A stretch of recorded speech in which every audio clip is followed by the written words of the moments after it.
The block project is contagious because it's all about kindness, and kindness is contagious.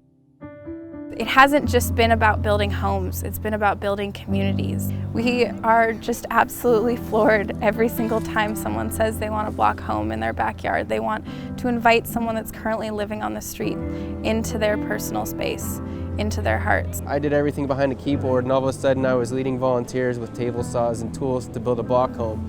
And it was a hard learning curve. When we were spread thin, when I couldn't have imagined a better time, we got a call from Salt Lake City.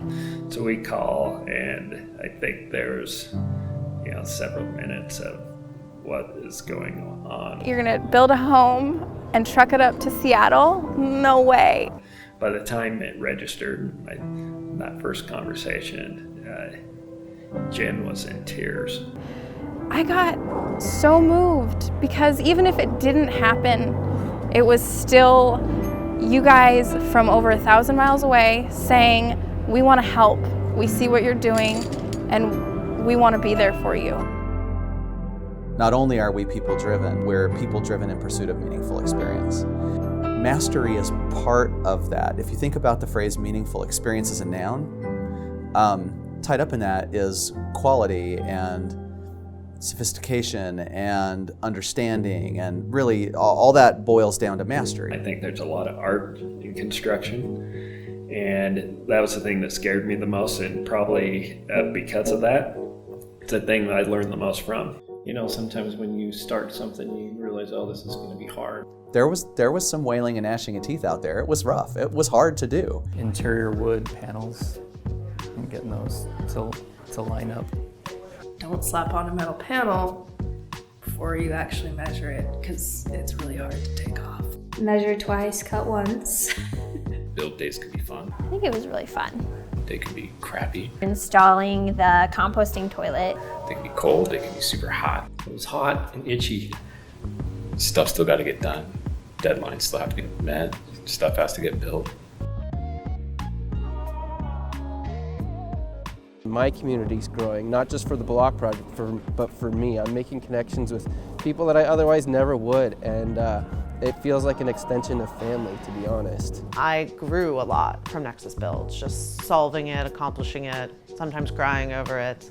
Blood, sweat, tears, hopefully not pain, suffering, hopefully not too many tears. Really, when you work with somebody like that, you start to understand a little bit about how they think and how they react to stress, and that's when you really get to know people. I think there just comes a sense of camaraderie. Camaraderie. There isn't much better way to get to know somebody than sharing a disposable jumpsuit, so that was fun.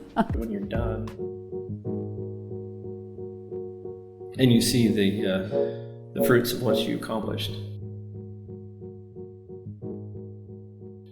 it's satisfying.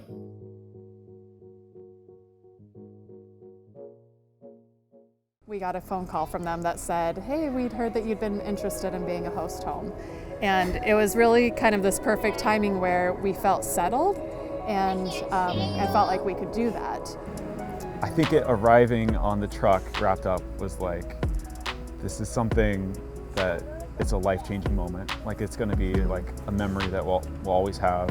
Like, our boys will have this memory to remember. Like, when I was little, the tiny house came to us on a truck, and the biggest crane I've ever seen lifted it over. That moment and that sound of when it first got lifted off the truck, it just sort of made your heart stop. 11,000 pounds was being hoisted through the air over people and people's houses, being held by a few nuts on some long threaded rods. It was an exciting moment, and it was a scary moment. It was pretty remarkable. I mean, here it is, it's like, oh, I helped build that. We strapped that down, and that was us, and it's not falling, it's succeeding. It was kind of gut-wrenching and awe-inspiring and humbling all at the same time. Seeing it set is just kind of like, it feels like home. Like, we've seen a lot of drawings and renders, and on the truck it was like, wow, big. But now it's like, it fits. This is meant to be here, and I'm excited for it. Our whole mission at Nexus, we're people-driven. It's about people. You know, we could just say that this was a house for the homeless, but it's much more than that. It's a home for a person. And I think the craft and the care that went into that, we could have just said, "I'll just hurry and get it done. We got this deadline. Just who cares? Just cover it up." But I think I saw, at least in a lot of other people, as they, spent a lot of time like doing it right, like making it right. Like this was not just a reflection of us and our craft, but this is for somebody to live in and to make them a better person. It was also really cool to park in the upper parking lot and walk into work each day and pass by it and see people out there working all the time thinking, yeah, these are my people. This is what we do.